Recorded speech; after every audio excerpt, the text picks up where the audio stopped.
Bonjour à tous, je suis très heureux de vous retrouver pour cette nouvelle saison du Bulletin des régions, une émission produite grâce à la collaboration de 20 télévisions communautaires autonomes associées à Cogeco. Alors, qu'est-ce que ça évoque pour vous, le 5-10-15? C'est un espace absolument magnifique. C'était des belles professions dans ce temps-là? J'ai fait 40 ans, madame. Non. Je vois l'homme comme un arbre parce que l'homme prend racine comme l'arbre. Avez-vous l'impression qu'il y a une relève pour ça? Est-ce qu'il y a des jeunes qui vont pour pas que ça se perde? C'est cette année que ça vaut vraiment la peine de venir au marché public. Ça représente une belle tradition, en fait, qui est un peu un porte-bonheur pour les pêcheurs.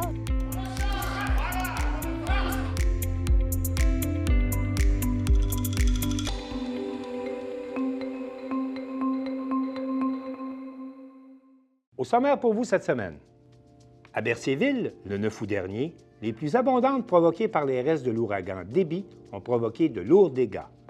À Val-Brillant, on inaugure de nouvelles installations pour le traitement des eaux usées.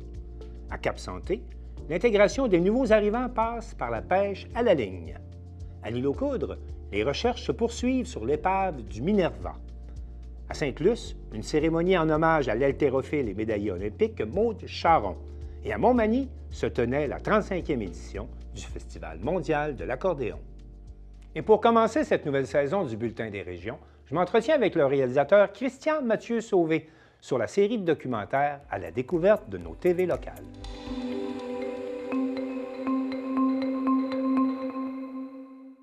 Depuis quelques semaines, vos télévisions communautaires diffusent une nouvelle série qui s'appelle « À la découverte de nos télévisions locales ». Cette série présente chacune des 21 télévisions communautaires qui participent au Bulletin des régions et qui sont situées un peu partout au Québec. Et pour parler de cette nouvelle série que vous pouvez voir sur nos ondes, eh bien, je m'entretiens avec son réalisateur, Christian Mathieu Fournier. Christian, bonjour. Bonjour, Martin. Christian, qu'est-ce qui vous a intéressé pour faire une série sur les télévisions communautaires? Bien, moi, en tant que cinéaste, je me suis toujours intéressé à nos régions au Québec.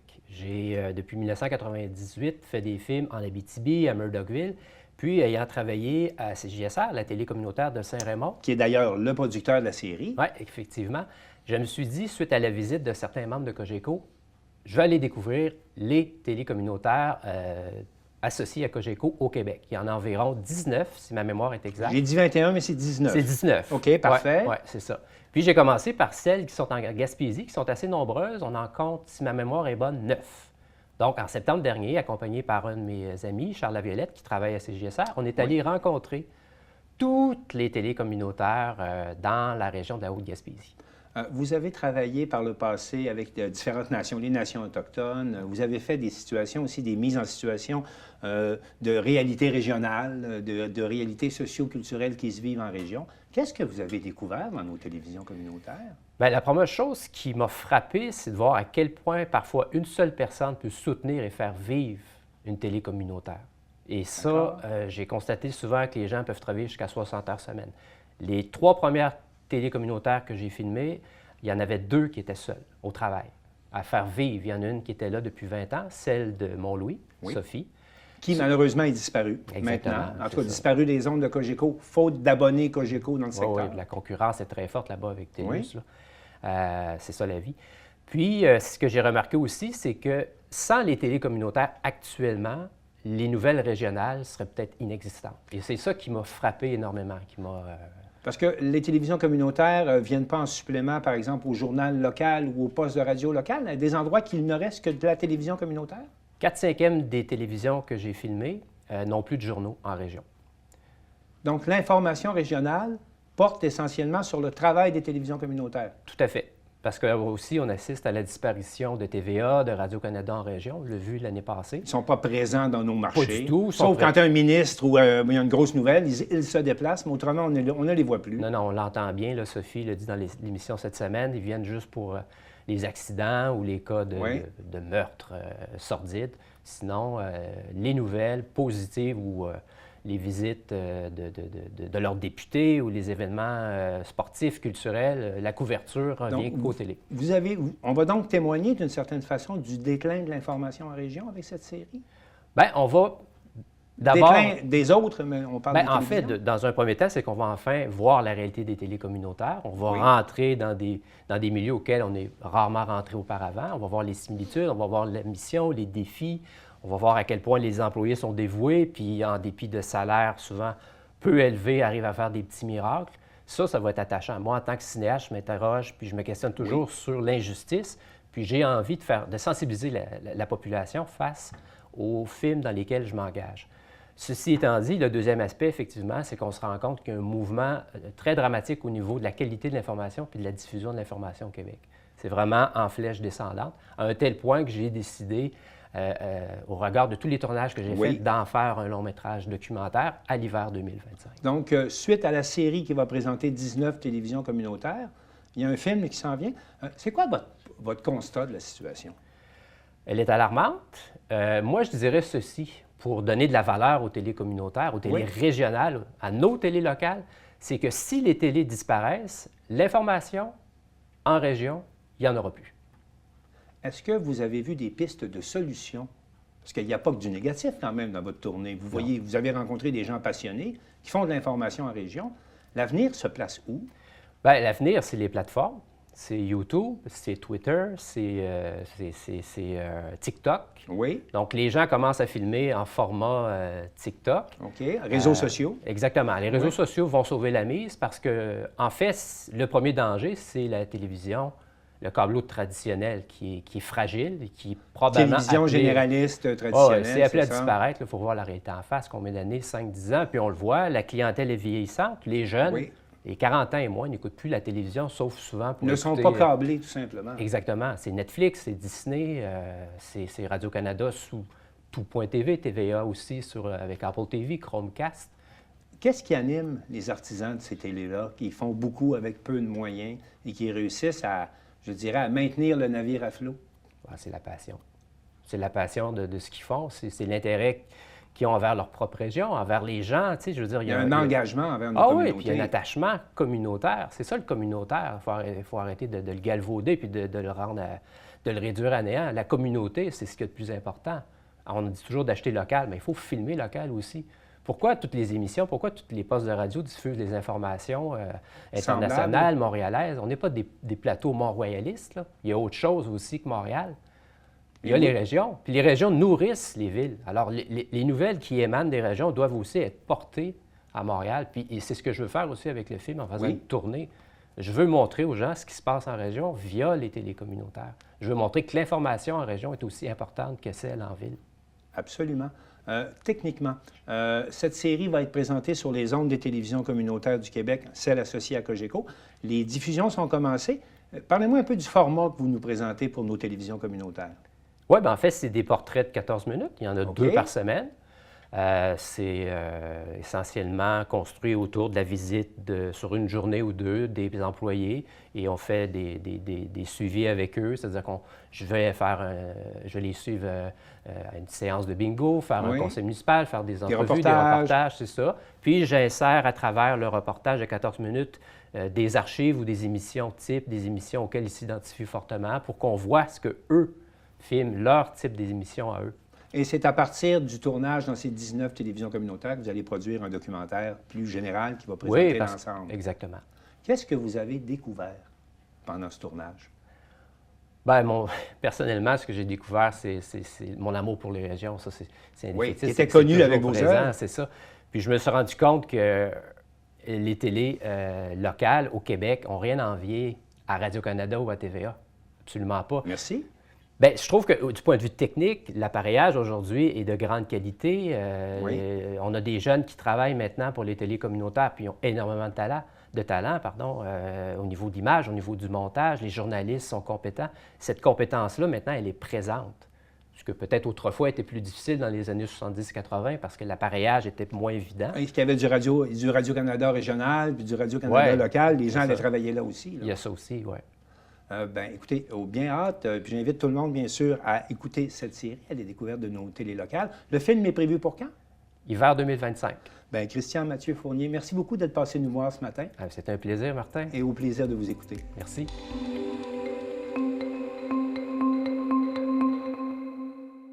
Le 9 août dernier, à Berthierville, les restes de l'ouragan Déby ont déversé pas moins de 220 mm d'eau en l'espace de 2 jours et causé d'importants dommages. Daniel Yvon, de CTRB, nous présente un entrepreneur qui fait preuve de beaucoup de résilience pour relancer son commerce. Bonjour, Jimmy, comment ça va? Bien, ça va bien, ça va Je te bien. vois souriant quand même. Toujours, malgré tout. Merci de nous accorder une entrevue. C'est d'accord, aujourd'hui, on va parler un petit peu de la prémisse de qu'est-ce qui s'est passé, parce que ça va faire un mois, là, faut quand même le dire. Ouais, exact, ça va tellement vite. On a le droit à la version ben officielle. Oui, absolument. Écoute, la bonne version. Il fallait gérer la situation en premier. Donc, la situation est en train de se gérer. Fait que là, on se dépose tranquillement. Fait que là, on a des réponses un peu plus précises pour la suite des choses. Okay. Donc, on se reporte au fameux 9 août, c'est bien. Sentais-tu qu'il commençait à avoir un problème? Cette soirée-là, tout le monde se rappelle que c'était une journée de pluie incroyable. Selon ce que j'ai su, 220 mm de pluie qui a tombé en peu de temps, 20 heures ou quelque chose de genre. Le niveau d'eau a monté. Dans le stationnement, vers 9 h le soir, là, que la pluie a commencé à baisser, mais on avait mis des poches de sable à l'entrée parce que les docks de réception étaient pleins d'eau. Fait qu'on a juste sécurisé le magasin. Puis, la situation était quand même sous contrôle. Le samedi matin, on se lève et on dit, exact. Il a arrêté de pleuvoir, il fait soleil. Beau gros soleil, c'est samedi-là. On va recommencer. Je me souviens de ta vidéo de matin. Oui. Tu sais, venez, on est ouvert, on continue, on est bas. Il n'y avait pas de problème. Outre que le stationnement était rempli d'eau, l'eau s'était résorbée un petit peu. Mais les gens rentraient stationnaient par ici. Oui, on mettait sur le côté de l'immeuble, pas en façade. Stationnement secondaire, on avait fait un genre de quai avec des palettes. Fait que les gens, c'était drôle, l'ambiance était bonne. J'accompagnais les gens aux autos pour pas que les gens se mouillent les pieds. Puis super bonne ambiance. Les employés de bonne humeur. Les clients trouvaient ça drôle. Moi, j'avais du fun avec tout ça. Puis le stock était bon. Tout était correct. Tout était correct, faut quand même le dire. Outre le stationnement qui n'était pas praticable, mais c'est pas le genre d'affaire qui m'atteint. Puis je me dis, bon, aujourd'hui, c'est une journée drôle puis spéciale. Puis tout allait quand même bien jusque-là. Puis, là, l'eau, vers midi, a commencé à... je m'étais mis des guides un peu exactement, des repères dans le stationnement. Puis là, l'eau montait. Puis là, il y avait un petit vent qui faisait que, je m'imaginais que c'était à cause du vent, que l'eau avait remonté un peu. Puis vers 1h30 de l'après-midi, les guides ont intervenu beaucoup en haut du moment que je suis arrivé le matin. Niveau sécurité pour les employés puis les clients, j'avais décidé vers 1h30 de fermer le magasin parce que là, ça devenait un peu plus complexe à gérer pour s'assurer que tout le monde soit correct. L'eau rentrait un petit peu, hein? Zéro aucunement. Okay. Juste beaucoup d'eau dans le stationnement. C'est juste qu'il y avait des rigoles, l'eau se drainait. Fait que là, j'ai pris cette décision-là. Bon, on va arrêter ça là pour aujourd'hui. On commencera demain. Exactement. Puis là, il faisait tellement beau. Je me suis dit, ça va juste s'estomper.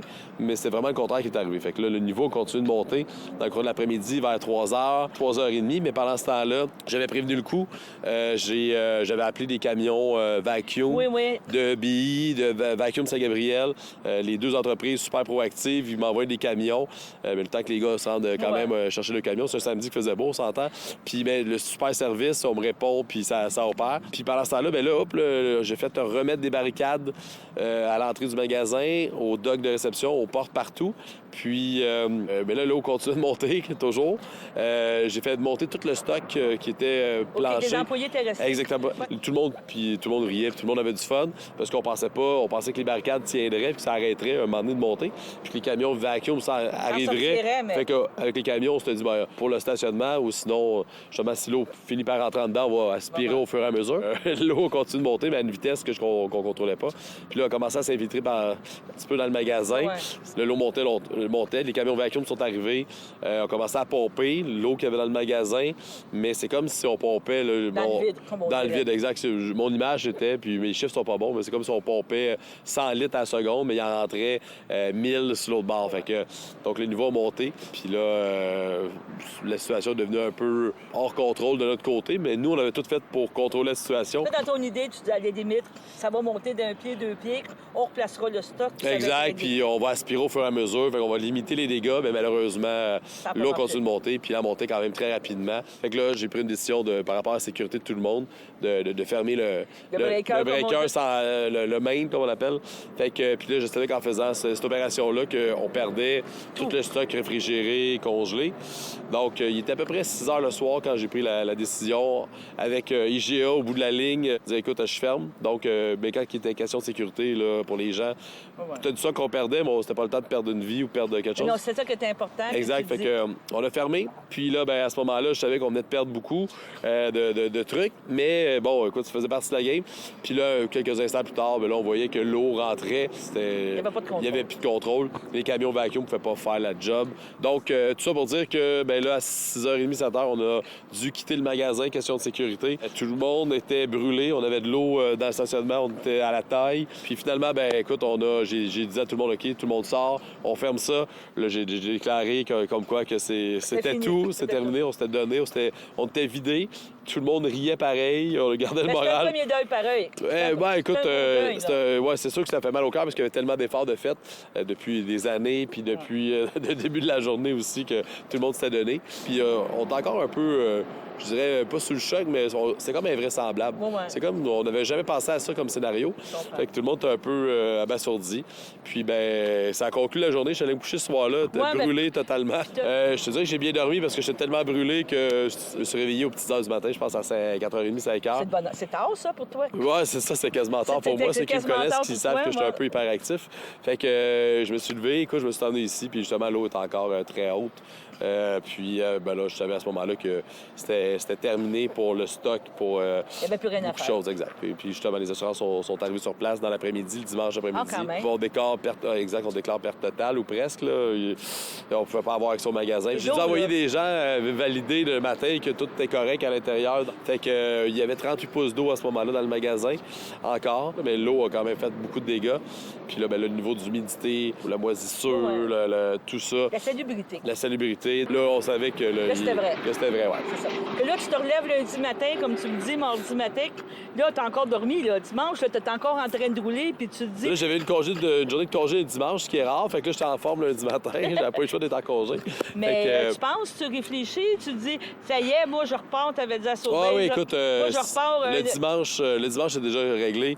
On repart la machine, on repart les plans au PC.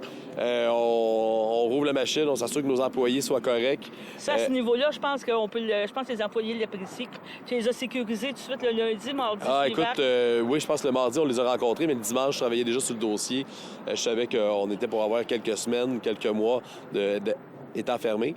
Je me suis assuré avec les assurances IGA, Sobase, puis de mon côté que les employés soient sécurisés. Tout le monde a des paiements, tout le monde a un rythme de vie, tout le monde a ses choses, puis on s'est assuré que tout le monde soit correct. Fait que pour plusieurs mois, tout le monde est assuré d'avoir un gagne-pain. On s'est assuré que personne manque de rien. Puis ça, c'était ma priorité numéro 1. Après ça, priorité numéro 2, c'était le magasin, le repartir, le remettre à niveau, le remettre fonctionnel. Ouais.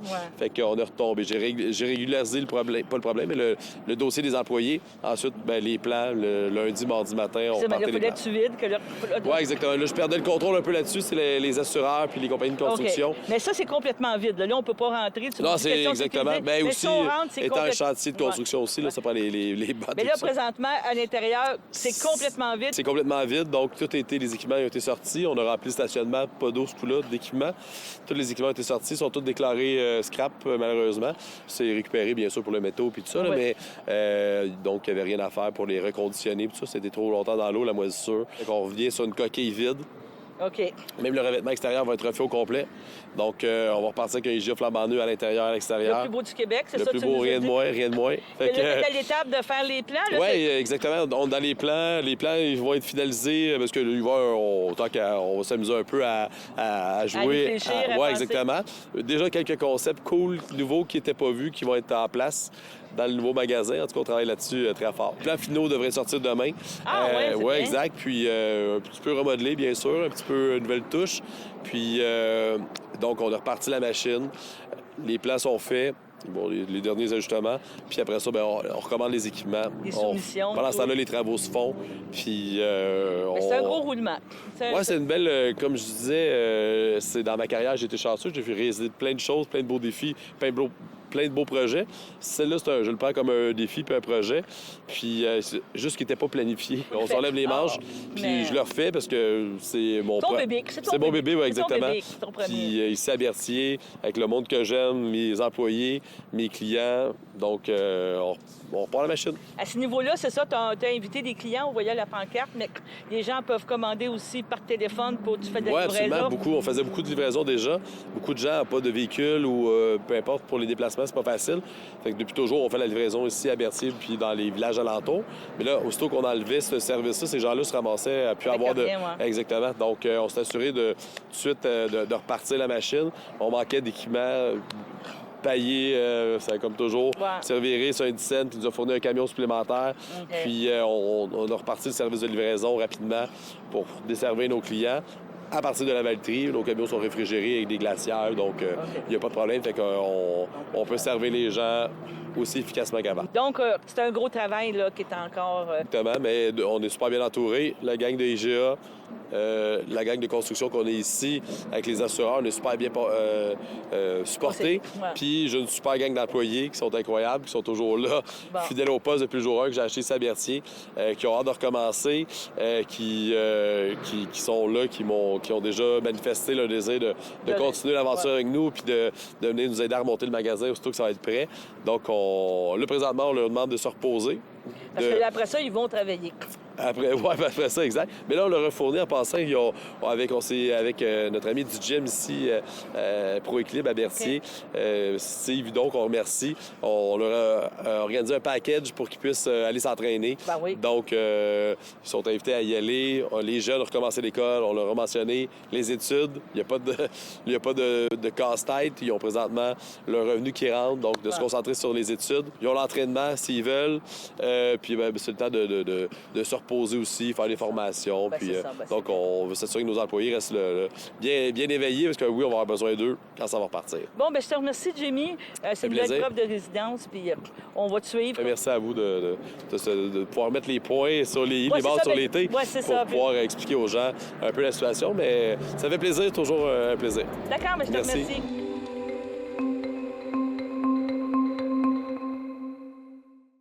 Une importante mise à niveau de l'usine d'épuration des eaux permettra d'assurer la pérennité de la qualité de l'eau du lac Matapédia. Un reportage de Marc Baudouin de la TVC Matapédia. Les travaux du projet de mise aux normes des installations d'interception et de traitement des eaux usées de Val-Brillant sont maintenant complétés. Et la municipalité a procédé à son inauguration. Alors, je vous y amène. Bonjour à tous. La municipalité de Val-Brillant est heureuse d'être en mesure de respecter les exigences de rejet de l'environnement. Nous savons que ce projet a nécessité beaucoup de travail pour notre équipe et nous sommes fiers de leur implication. Le projet de mise aux normes, interception et traitement des eaux usées de notre municipalité est sur la table à dessin depuis plus de 20 ans. Au fil des ans, de nombreux changements ont été effectués sur le projet, dont des modifications d'emplacement, dues à la présence de milieux humides et de zonage agricole, entre autres. Nos prédécesseurs à la direction et au conseil municipal de la municipalité ont travaillé d'arrache-pied au fil des ans afin de rendre ce projet à terme, tout en respectant les demandes des ministères et organismes. En 2013, la municipalité a reçu du ministère des Affaires municipales une confirmation d'aide financière du programme d'infrastructure Québec Municipalité, PIQM, d'un montant de 3 410 928 $. Ceci couvrait 85 des dépenses estimées du projet à ce moment, qui était estimé à 4 12 857 $. Dans les mois qui ont suivi cette annonce, la municipalité a dû recommencer une grande partie du travail, effectué dû à la découverte par des biologistes d'un milieu humide à l'emplacement prévu des bassins de traitement. De nouvelles études environnementales, de nouvelles demandes à la CPTAQ et un nouveau certificat d'autorisation du ministère de l'Environnement ont été nécessaires afin de relocaliser le projet à l'endroit actuel. De 2013 à 2022, nos ingénieurs chez BPR Infrastructure, qui est devenu au fil des années Tetra Tech, ont recommencé le travail de conception afin de rendre possible le transport par station de pompage des eaux usées sur le site actuel, ainsi que la construction de ces bassins de traitement par étang aéré. En 2022, la municipalité recevait les autorisations nécessaires du ministère de l'Environnement et de la CPTAQ et avait l'autorisation d'aller de l'avant avec le projet. Cependant, avec l'ajout d'une étape de traitement supplémentaire, soit le traitement tertiaire par filtration granulaire. Les estimations de coûts avaient grandement évolué entre 2013 et 2022. Il fallait donc refaire une nouvelle demande au ministère des Affaires municipales pour augmenter l'aide financière déjà annoncée en 2013. Comme le programme PIQM n'existait plus, une demande de bonification via le programme Primo a été faite. La municipalité a obtenu une confirmation d'aide financière supplémentaire de 4 678 484 $, qui représente 85 des coûts supplémentaires qui totalisent de qui totalise 8 89 412 de coûts admissibles sur un montant total de 9 516 956 C'est évidemment que je viens tout simplement là, partager ces bons mots à la municipalité de Val-Bréand. Je me souviens entre autres là, d'un épisode avec Hydro-Québec, entre autres, pour le branchement, où il y a eu quand même certains délais par moment. Il y avait des besoins là aussi à effectuer quelques pressions. Alors pour nous, de notre côté, ça a été beaucoup un accompagnement du côté de la municipalité pour s'assurer que les livrables puissent être respectés le plus possible. Et donc... M. Bérubé, à ce moment-là, félicite non seulement la municipalité pour leur investissement, mais aussi pour leur vision d'avenir en termes de développement. C'est pour ça que je tenais aujourd'hui à souligner ces deux mots-là, résilience et persévérance, qui est un beau synonyme de nos communautés dans la Matapédia. Donc, je vais féliciter sincèrement tous les maîtres d'œuvre, tous les gens qui ont travaillé autour de ce projet-là, parce que, évidemment, l'eau potable, c'est important, on sait, le traitement des eaux, les contraintes qu'il y a autour de ça. Fait que c'est la base de tout être humain, l'eau.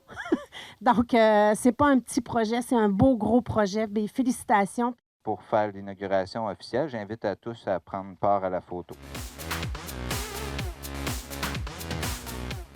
Je suis en compagnie du directeur général Michael Vignola et le pro-maire Maxime Tremblay. Bonjour à vous deux. Bonjour à toi. Donc aujourd'hui, c'est un grand jour parce qu'on inaugure les installations de l'épuration des eaux, de l'usine d'épuration des eaux.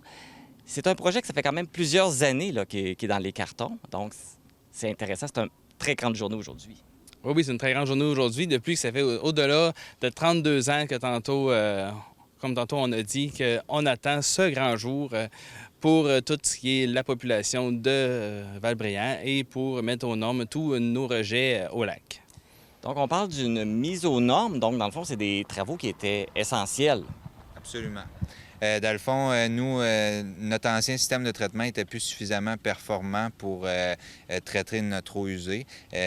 Alors, il fallait faire une mise aux normes là, pour respecter les normes de rejet environnemental là, pour le rejet au lac.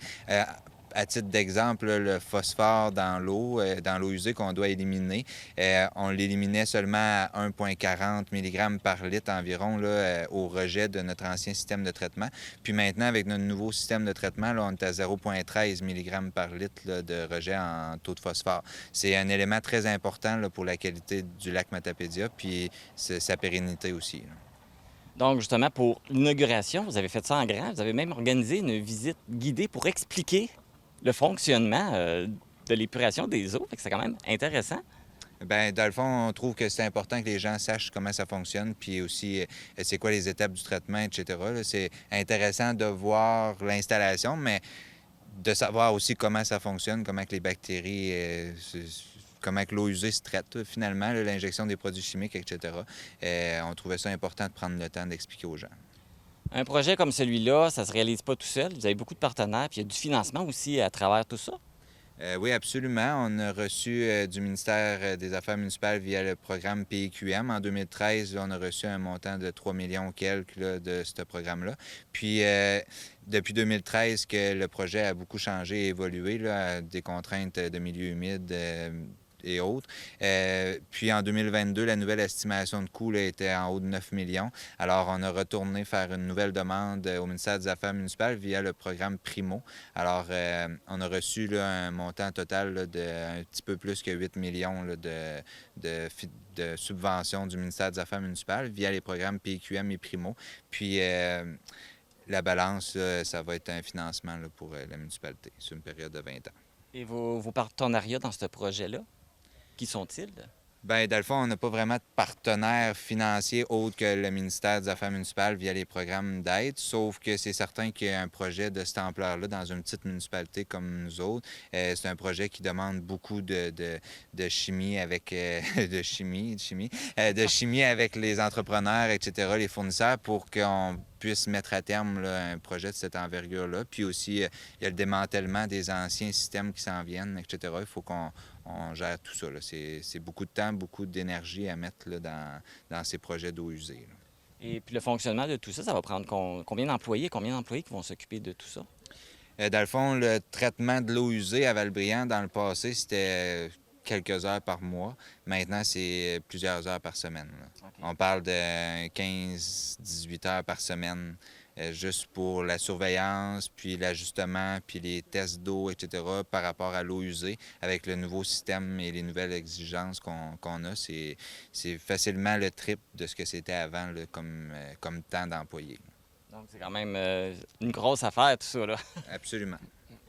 Bien, merci à vous deux, puis bravo là, pour la réalisation de ce projet là, de longue haleine. Bien, merci beaucoup à vous. Merci beaucoup. Bonne journée.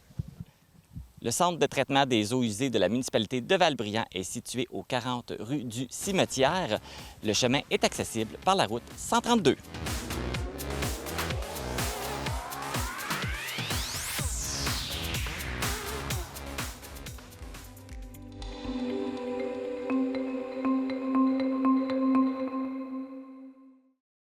À Cap-Santé, la Fondation Héritage Faune organise des journées de pêche à la ligne pour favoriser l'intégration des nouveaux arrivants. Un reportage de Charles Laviolette de CJSR. S'il y a une activité qui rejoint tout le monde, qui rassemble et qui transcende les cultures, c'est bien la pêche. L'organisme Accès Travail Portneuf encadre les nouveaux arrivants dans la région, en particulier les travailleurs agricoles temporaires. Pour une troisième année consécutive, ATP a organisé au quai de Cap-Santé une activité de pêche lors de laquelle des néophytes ont été jumelés à des pêcheurs d'expérience. On a discuté avec Elena Baron de Héritage Faune. Héritage Faune, c'est la fondation officielle de la Fédération québécoise des chasseurs et pêcheurs. Grâce aux dons amassés, l'organisme a financé l'achat de 25 permis de pêche pour les nouveaux arrivants qui ont participé à l'activité. La Fondation, via son programme de bourse relève, initie environ 15 000 nouveaux chasseurs et pêcheurs par année. Tout ça grâce à un magnifique réseau bénévole d'environ 1500 personnes qui participent à ces activités-là, qui les organisent comme celle ici aujourd'hui. Et puis, cette activité-là est née d'une idée suite à une collègue, Émilie, et moi-même qui avions fait des jumelages avec des nouveaux arrivants grâce à Accès Travail Portneuf. Et puis, on s'est dit, bon, ben pourquoi pas les initier à la pêche? On a plein de beaux quais dans la région. On s'est informé aux pêcheurs locaux quel quai avait le plus de succès pour initier des gens. Ici, c'est bien parce que, bon, il y a des tables à pique-nique, on a de la place, des petits préaux là, au cas où il pleut. L'accès est facile, tout le monde connaît. Puis, ce qui est important, c'est que les gens vont pouvoir revenir gratuitement. C'est un accès qui est gratuit, donc ça, c'est merveilleux. C'est une belle chance qu'on a dans la région. On a nos bénévoles là, qui viennent nous aider à démêler des lignes, à donner des trucs à nos nouveaux pêcheurs. Donc, ça fait une belle occasion d'échange aussi. Puis, je me souviens de la première édition où Marc, un de nos bénévoles, a initié Amina, qui était l'organisatrice. Puis, je pense qu'elle a vraiment attrapé la piqûre de la pêche cette fois-là, Amina. Donc, puis là, Amina a découvert le plaisir de la pêche. Puis, découvert que les Québécois, il y en a qui aiment beaucoup la pêche. Justement. Puis, c'était le point de départ de mon amour pour la pêche. Par la suite, je me suis acheté ma première canne à pêche, puis la seconde. La première, elle était plutôt basique, donc je pense que c'est moi qui m'a conseillé une petite canne à pêche basique pour un début. Puis par la suite, j'ai peut-être gradué, là. Je suis allée chercher un qui est un peu plus meilleur, mais quand même, j'aime beaucoup la pêche. Puis il me racontait des histoires, les différents poissons qu'il a pu pêcher, puis c'est le fun. La première fois, je n'ai pas vraiment attrapé un poisson, je l'ai échappé dans le... Je pense le poisson a mordu, puis par la suite, je ne sais pas si j'ai pas su avoir une bonne technique pour le retenir, mais il est parti. Fait que c'est une certaine sensation qui reste en nous, puis on a envie d'aller jusqu'au bout, on réessaie. Puis il y a le calme, la tranquillité aussi qui vient avec l'activité de pêche qui est vraiment agréable. Ouais. Fait que tu as eu la piqûre. C'est ça, une belle piqûre. Surtout quand on a quelqu'un comme Marc qui nous accompagne, qui nous initie dès le début, bien c'est sûr qu'on ne peut pas s'en passer de la pêche. On a 25 participants qui sont de différents horizons. Donc on a des travailleurs qui sont du Guatemala, d'autres qui sont plutôt de la Colombie. On en a de la Tunisie. Donc...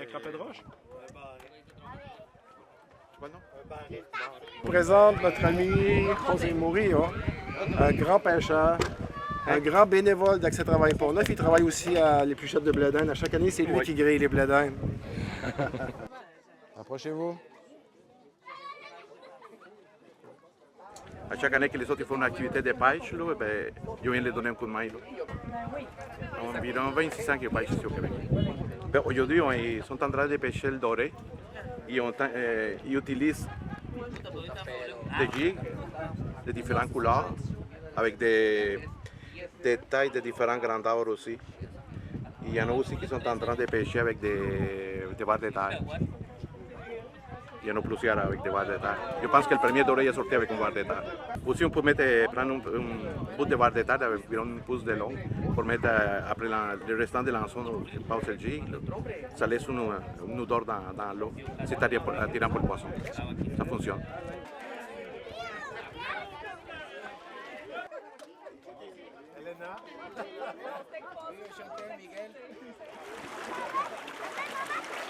Ça fait longtemps que vous pêchez ici, vous? Il n'y avait pas de pierre autour du quai quand j'ai commencé à venir. Pour le doré, tout ce qui bouge ou qui dégage une bonne odeur, alors sur le ver de terre ou sur des jiggers colorés qui bougent beaucoup lorsqu'on les ramène. Là. Mais la difficulté du milieu, c'est qu'il faut ramener rapidement, pas laisser caler pour ne pas perdre nos appâts parce qu'il y a beaucoup de roches dans le fond. Il faut faire preuve d'imagination lorsqu'on pêche. Si le poisson ne collabore pas, il faut lui offrir la tentation. C'est là l'activité. On peut même essayer des rapalas ou des choses semblables. Tout est permis. Ouais. C'est comment monter la ligne pour moi. Donc pour monter la ligne, attacher les hameçons comme il faut, ça c'est plus difficile pour moi. Il y a des techniques, évidemment Marc m'a montré des techniques, mais ça reste aussi quelque chose qu'il faut pratiquer avant d'avoir les doigts pour ça. Un fil de pêche, on ne fait pas un nœud n'importe comment. On ne peut pas faire un nœud comme dans une ficelle de coton, parce que le nœud va glisser. Alors ça prend un nœud bien spécifique. Le palomar, c'est le plus fréquent que j'utilise, parce qu'il est très vite fait, puis il est solide. Alors ça roule bien pour ça. Donc, on peut pêcher on échange beaucoup sur qu'est-ce qui se mange, c'est quoi les espèces d'intérêts aussi. Ça permet beaucoup d'échanges, puis de parler d'un sujet qui est une passion aussi pour nos bénévoles, pour nous. Puis c'est un type d'intégration aussi. Dans la région, on a beaucoup de nouveaux arrivants, donc ça leur fait une activité accessible, gratuite ou presque. Accès Travail Port-Neuf, via la subvention d'Héritage Chaumont, va pouvoir donner quelques cannes à pêche. On a acheté les permis de pêche, donc ils vont pouvoir retourner à la pêche durant la saison. La pêche, que ce soit au Québec ou que ce soit à l'étranger, c'est international. C'est pas comme le sirop d'érable qui est québécois.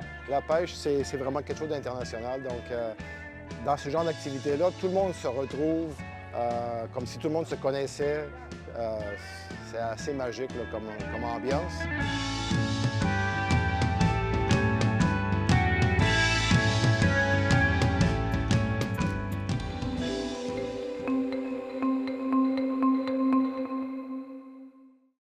Au large de l'île aux Coudres, le Musée maritime de Charlevoix mène actuellement des fouilles archéologiques sur l'épave du Minerva. Mathieu Larivière, de TVCO, nous indique que ces fouilles serviront, entre autres, à produire un documentaire. Le Musée maritime de Charlevoix débute un nouveau projet d'exploration sous-marine qui s'ancre au cœur du fleuve Saint-Laurent. À l'heure actuelle, on est en train de tenter d'identifier une épave qui a été localisée par les services hydrographiques canadiens depuis déjà plusieurs années. La technologie aidant, on est en mesure maintenant de pouvoir sonder le fleuve, le lit du fleuve avec beaucoup plus de précision pour détecter la présence de dangers à la navigation. Ce faisant, on trouve parfois des anomalies qui se transforment en épaves. Et dans ce cas-ci, on savait qu'il y avait au moins 2 épaves dans la région de l'île aux Coudres. En fait, il y en a au moins 3, peut-être plus, peut-être davantage. Mais le projet était de tenter d'identifier une de ces épaves-là qui se trouve au sud de l'île aux Coudres.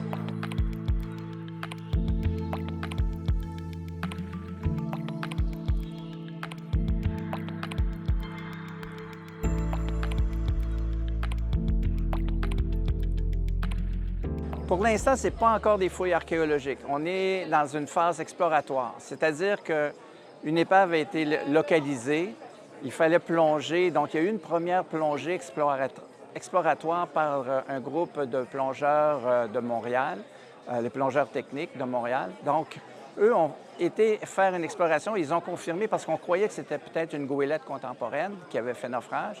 Mais dans ce cas-ci, ils ont déterminé que c'était une épave beaucoup plus ancienne. Et en faisant un survol des différentes archives, on a pu déterminer que le bateau le plus probable serait un bateau anglais qui s'appelait le Minerva. L'aventure dans laquelle se lance le musée permettra d'alimenter 2 projets au cours de l'année 2025. Donc, on a mandaté Lily Marcotte, une documentariste, de monter une expédition cette année pour aller faire un tournage de l'épave et de ce qu'on en a perçu. C'est qu'on a vraiment une très belle épave cette année. Donc, un groupe d'archéologues, de plongeurs professionnels. Il y a Mario Cyr, qui est un grand cinéaste, qui est plongé avec ses caméras géodésiques. On avait également un drone, un aquadrome qui va sous l'eau, qui est allé filmer tout ça. Donc, on va produire un documentaire qui va devenir une exposition l'an prochain ici à même le musée. Donc, un documentaire sur cette fouille qui a eu lieu cet été. Les premières plongées ont permis de dévoiler quelques mystères de l'épave méconnue. Chose qui est sûre, c'est que les images qu'on a captées sont vraiment fascinantes. Donc, l'épave est vraiment en très bon état. Évidemment, il y a des encres, il y a plein de choses qu'on y retrouve.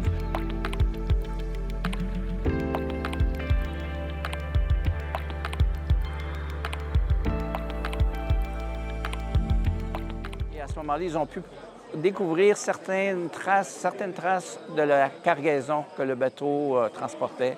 Entre autres des pipes en plâtre qui étaient typiques de l'époque et d'autres éléments beaucoup moins évidents à cause des coquillages qui les recouvrent. Donc, on présume avoir au moins une encre, peut-être même 2, qui ont été localisées, ce qui pourrait éventuellement nous donner de meilleures informations.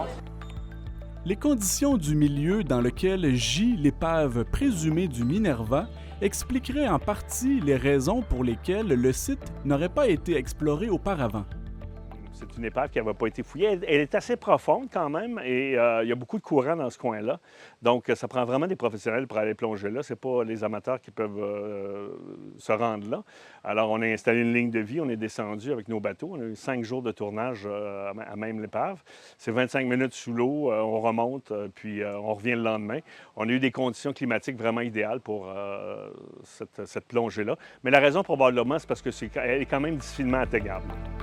Le directeur général sortant reconnaît que cette expédition s'inscrit dans une nouvelle tendance du musée pour les expositions qui portent sur des naufrages de bateaux. Il y a des drames là-dedans, il y a des gens de la région, et tout ça. C'est une histoire qui fascine les gens, donc les naufrages. Puis c'est effectivement pendant la création de l'exposition de naufrage qu'on a eu vent de cette épave, qui était très bien préservée sous l'eau, parce qu'elle était on calcule environ 130 pieds de profondeur, donc 45 mètres. Et donc, cette épave qui est bien préservée parce qu'il n'y a pas beaucoup de sel à cette profondeur-là. Donc, l'épave, c'est très bien conservé.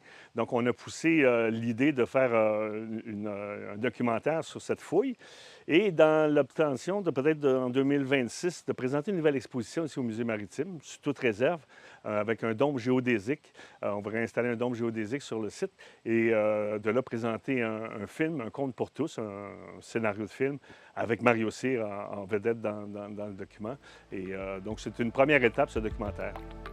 L'expédition sous-marine a également pour but la sensibilisation au patrimoine historique du Québec. C'est normal d'avoir cette curiosité, cet intérêt, parce que c'est des bateaux qui étaient sur une liaison souvent triangulaire. Donc, l'Angleterre, le Canada, et on allait en Guyane chercher du sucre, de la mélasse, et on remontait vers l'Angleterre. Donc, c'était comme un triangle de navigation, et c'est ce qui a fait en sorte que beaucoup d'immigrants écossais, dans ce cas-ci, ont peuplé la région de Montréal, ainsi que l'Ontario. Et c'est un peu normal qu'on ait cette curiosité de dire, bon, bien ça, c'est un bateau qui joue quand même un rôle essentiel.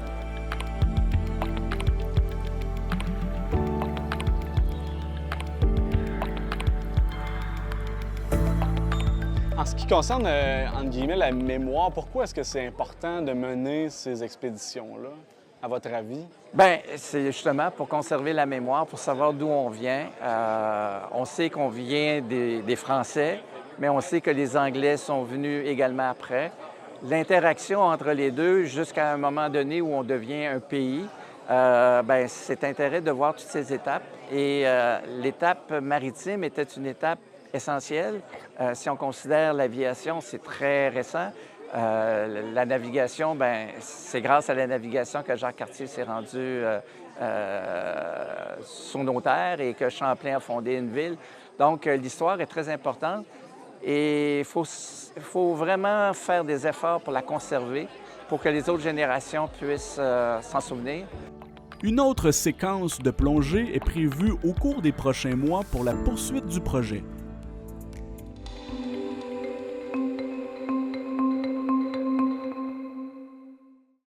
La municipalité de Sainte-Luce a rendu hommage le 7 septembre dernier à une illustre citoyenne, soit l'haltérophile et championne olympique Maude Charron. Marc Després de TV Métis était sur place.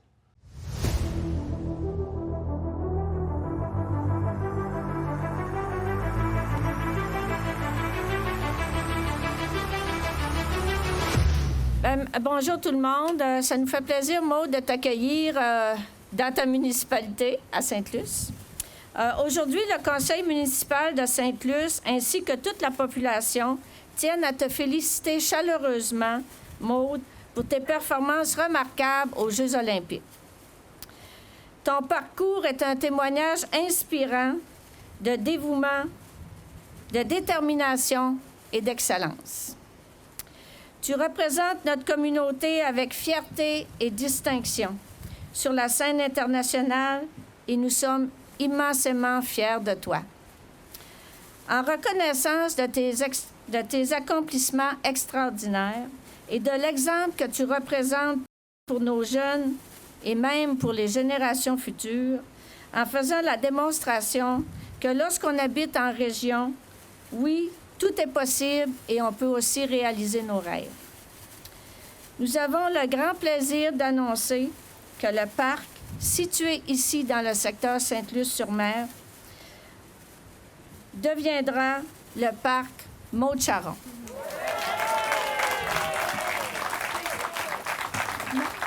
Le parc, quand je parle du parc, c'est le parc qui est près du bureau municipal, qui va être aménagé. C'est ça. Il va être aménagé pour refléter les valeurs qui te sont chères, soit l'engagement, le dépassement de soi et l'amour du sport. Ce parc, en plus d'y contenir le terrain de jeu pour enfants, un terrain de soccer, une patinoire avec anneaux de glace, un skatepark, des modules de jeu pour enfants et des balançoires, il comprendra aussi un aire d'entraînement extérieur inspiré de ta discipline, qui permettra à tous d'essayer de nouveaux défis. Un parcours santé avec différents équipements de musculation et d'agilité sera également disponible afin d'encourager les jeunes, les familles et les aînés à bouger et adopter un mode de vie sain et actif. Des panneaux d'information et des fresques retraceront ton parcours sportif, tes réussites et les valeurs qui t'ont guidé.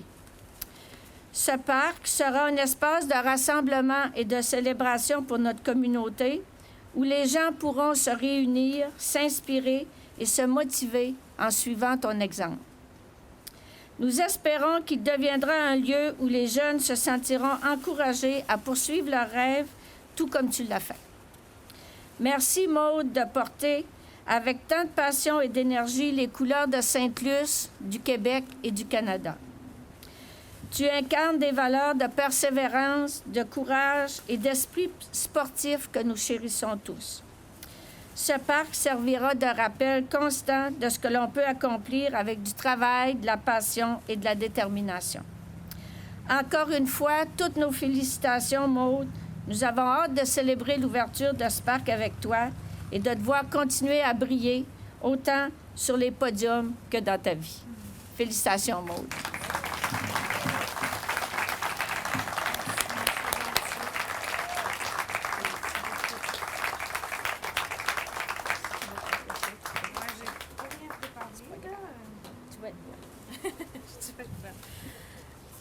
Bonjour. Merci, Mme Barriot. Merci, Sainte-Luce, de me faire ce petit honneur aujourd'hui. Je suis née ici, j'ai joué dans ce parc-là étant jeune. Ma meilleure amie habitait là quand j'étais jeune, fait que c'était notre rendez-vous à chaque semaine. J'ai vraiment hâte de voir le résultat de ce parc-là. J'ai hâte de faire l'ouverture avec vous. Sainte-Luce, c'est une petite ville. On est des gens qui travaillent fort, qui travaillent de notre côté. On court pas après le spotlight, mais on travaille fort. Puis, comme vous dites, moi, je représente un peu ça.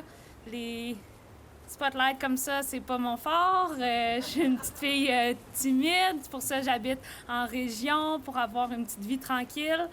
Mais bien sûr, ça me fait toujours un plaisir de représenter la ville, le Québec, le Canada sur la scène internationale.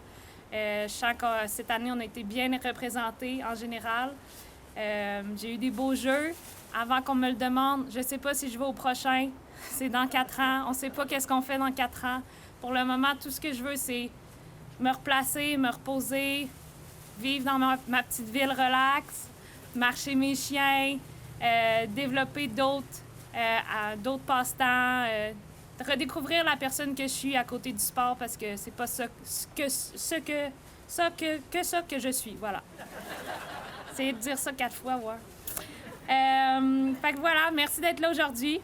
Puis merci de me recevoir.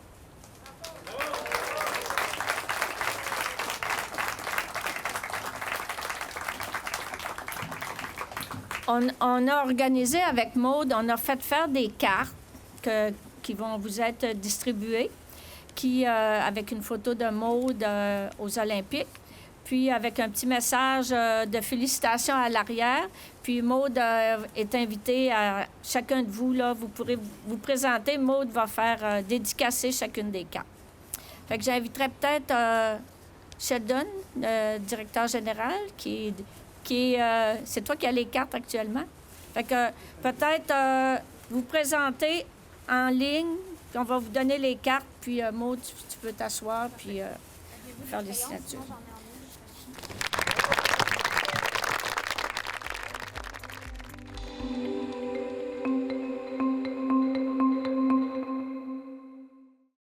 Mario Lacombe de CEMA TV était à la 35e édition du Festival mondial de l'accordéon de Montmagny.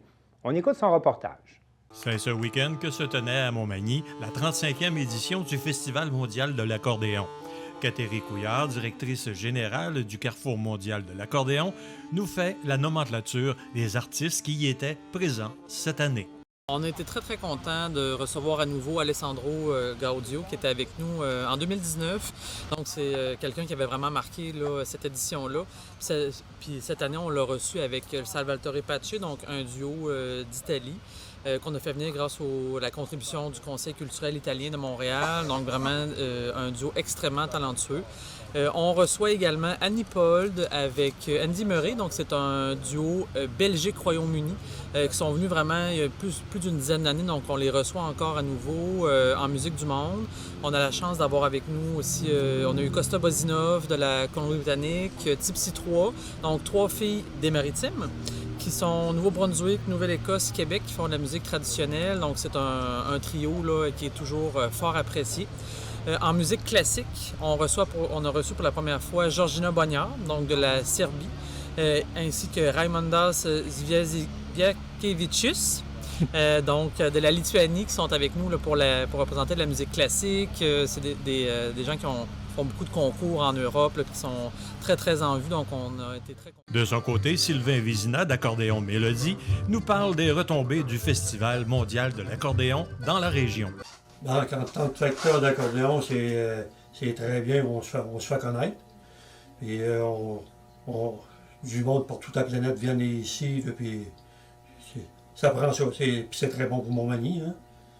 En terminant, Catherine Couillard nous fait part de ses souhaits pour l'édition 2025 du Festival mondial de l'accordéon. Pour 2025, ce qu'on aimerait faire, malgré les aléas de la température, on aimerait de plus en plus offrir des spectacles extérieurs, surtout en soirée. Bon, ça apporte une dynamique différente, une dynamique de festival pour un public aussi renouvelé, quelque chose qui brasse un peu plus. Donc, c'est vers là qu'on s'en va là, pour les prochaines années. Mario Lacombe au Festival mondial de l'accordéon de Montmagny pour CEMA TV.